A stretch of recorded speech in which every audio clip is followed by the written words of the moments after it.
എല്ലാവർക്കും പുതിയൊരു വീഡിയോയിലേക്ക് സ്വാഗതം. അപ്പൊ നമ്മൾ ഇന്ന് ചെയ്യാൻ പോകുന്നത് അവല് വിളയിക്കാൻ പോവാണ്. അപ്പൊ നമുക്ക് നേരെ വീഡിയോയിലോട്ട് പോവാം. അവല് വിളയിക്കാൻ വേണ്ടി നമ്മൾ 1 കിലോ അവലാണ് എടുത്തിരിക്കുന്നത്. ഈ 1 കിലോ അവൽ എടുത്തതിന് 3/4 കിലോ ശർക്കരയാണ് നമ്മൾ ഉപയോഗിക്കുന്നത്. ഈ അവല് നമുക്ക് ആദ്യം തന്നെ ഒന്ന് ചൂടാക്കി എടുക്കാം.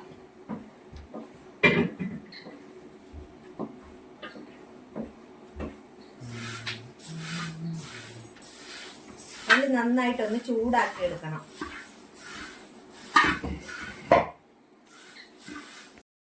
നമ്മള് ഒരു രണ്ട് ഫുൾ തേങ്ങ ചിരകി എടുത്തിട്ടുണ്ട്. അതുപോലെ തന്നെ കുറച്ച് ഏലക്കയും ജീരകവും കൂടി പൊടിച്ചെടുത്തിട്ടുണ്ട്. പിന്നെ കുറച്ച് പൊട്ടുകടലയും അതുപോലെ തന്നെ ചെറിയ പരിപ്പും എടുത്തിട്ടുണ്ട്.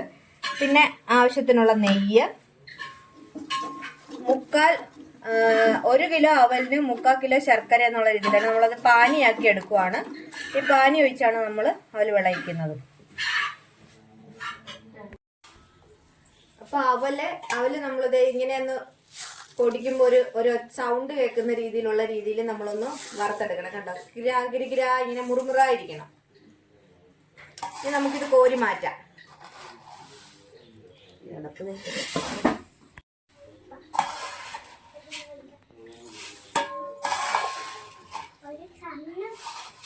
ഇനി ഇതിലേക്ക് വേണ്ട പരിപ്പ് നമുക്ക് വറുത്തെടുക്കാം.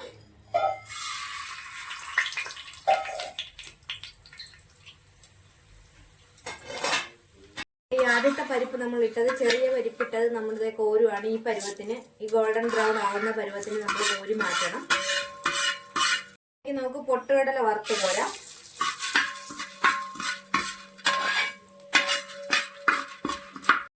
കടല നമുക്ക് കോരി മാറ്റാം.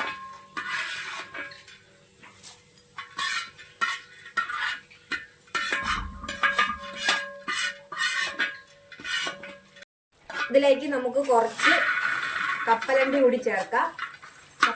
കുറച്ച് വറുത്ത് ചേർക്കാം.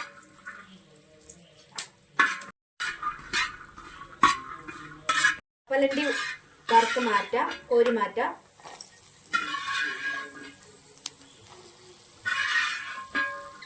ഏതൊക്കെ നട്ട്സ് വേണോ അതെല്ലാം നമുക്ക് ഇതിലേക്ക് ആഡ് ചെയ്യാം. തേങ്ങാക്കൊത്ത് വേണ്ടവർക്ക് തേങ്ങാക്കൊത്തായിട്ടിടാം. എല്ലാം നെയ്യിൽ വറുത്തെടുക്കണമെന്ന് മാത്രമേ ഉള്ളൂ. എത്ര നട്ട്സ് ഇട്ടാലും നല്ലതാണ്. തേങ്ങ ഫുള്ള് ചിരകി എടുത്തിട്ടുണ്ട്. ഇത് നമുക്കൊന്ന് മൂപ്പിച്ചെടുക്കാം. ഈ തേങ്ങ മൂത്തതിന് ശേഷമാണ് നമ്മൾ അതിലേക്ക് പാനി ഒഴിക്കുന്നത്. തേങ്ങ എന്ന് നമുക്ക് മൂപ്പിച്ചെടുക്കാം.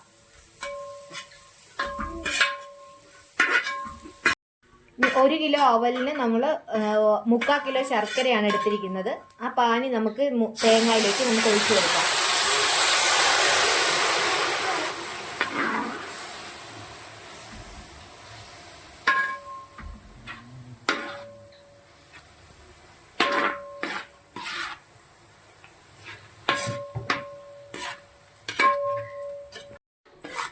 ഇപ്പൊ നമ്മുടെ ഈ ശർക്കര പാനിയിൽ ഈ തേങ്ങ ഒന്ന് യോജിച്ചു വരുന്ന സമയത്ത് നമുക്ക് പൊടിച്ചു വെച്ചിരിക്കുന്ന ഏലക്കായും ജീരകവും കൂടിയുള്ളത് ഇട്ട് കൊടുക്കാം.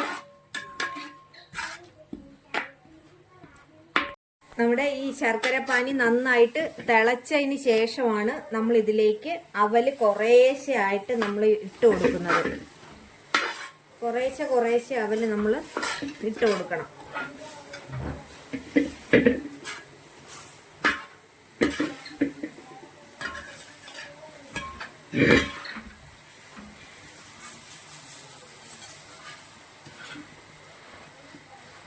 ആ ശർക്കരപ്പാനി അവലും എല്ലാം തമ്മിൽ, ആ തേങ്ങായും എല്ലാം തമ്മിൽ നന്നായിട്ട് യോജിപ്പിക്കണം.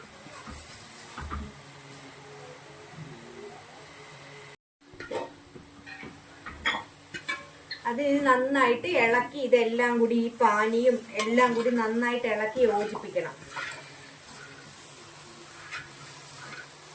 നമ്മുടെ വെള്ള ശർക്കര ആയതുകൊണ്ട് ശകല കളർ കുറവുണ്ടെന്നേ ഉള്ളൂ. ആവശ്യത്തിന് മധുരമുണ്ട്. വെള്ള ശർക്കര ആയതുകൊണ്ട് നമുക്ക് ഒത്തിരി മധുരം ഉള്ളത് നമുക്ക് തോന്നുന്നില്ലെന്നേ ഉള്ളൂ. നല്ല മധുരമാണ്.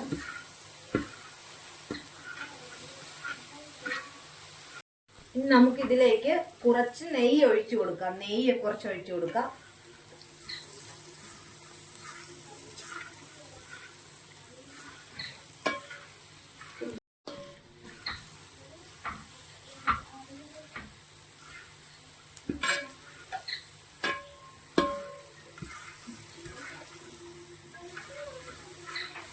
നന്നായിട്ട് ഇത് ശർക്കരയും തേങ്ങയും തമ്മിൽ നന്നായിട്ട് യോജിച്ചൊന്ന് കുറച്ചൊന്ന് സ്റ്റിഫായി ഒരു കട്ടിയായിട്ട് വരണം.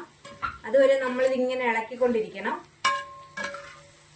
എന്നാലും ഇത് കുറച്ച് നാൾ കേട് കൂടാതിരിക്കാൻ വേണ്ടിയിട്ടാണ് നമ്മളിങ്ങനെ ഇത് യോജിപ്പിച്ച് ഇങ്ങനെ ഡ്രൈ ആക്കിക്കൊണ്ടിരിക്കുന്നത്.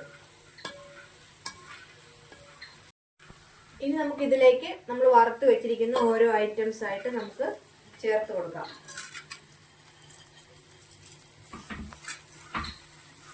നമ്മൾ പരിപ്പാണ് ആദ്യം ഇട്ടത്. അതുപോലെ തന്നെ പൊട്ടുകടല ഇടുവാണ്.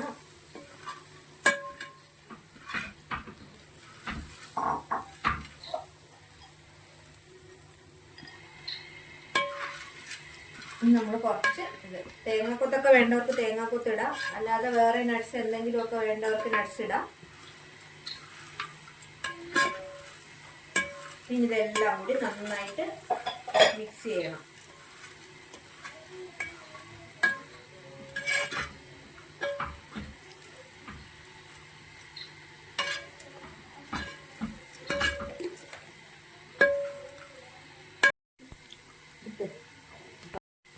ഇനി നമ്മൾ ലാസ്റ്റ് ആയിട്ട് കുറച്ച് പഞ്ചസാര കൂടി ഇതിന്റെ പുറത്ത് ഇങ്ങനെ തൂവാണ്. ഇതിനൊരു സ്റ്റിഫ്നെസ് കിട്ടാൻ വേണ്ടിയിട്ടാണ്, ഒരു മുറുക്കം കിട്ടാൻ വേണ്ടിയിട്ടാണ് നമ്മൾ ഇതുപോലെ പഞ്ചസാര തൂവുന്നത്. കുറച്ച് തരിയുള്ള പഞ്ചസാരയാണെങ്കിൽ ഒന്നുകൂടി നല്ലതാണ്. ഇങ്ങനെ പൊങ്ങി കിടക്കും അതിന്റെ പുറത്ത്. ഇതിത്തിരി ചെറിയ പഞ്ചസാരയായി ആണ്. അപ്പൊ നമ്മുടെ അവല് വിളയിച്ചത് ഇത് റെഡി ആയിട്ടുണ്ട്. അപ്പോൾ നമുക്ക് വീട്ടിലുള്ള സാധനങ്ങൾ വെച്ചിട്ട് എളുപ്പത്തിൽ തയ്യാറാക്കാം. ഇച്ചിരി അവല് വാങ്ങിച്ചാൽ മാത്രം മതി. അവല് ശർക്കരയും വെച്ചിട്ട് നമുക്ക് ഇതുപോലെ ഒന്ന് വിളയിച്ചെടുക്കാം.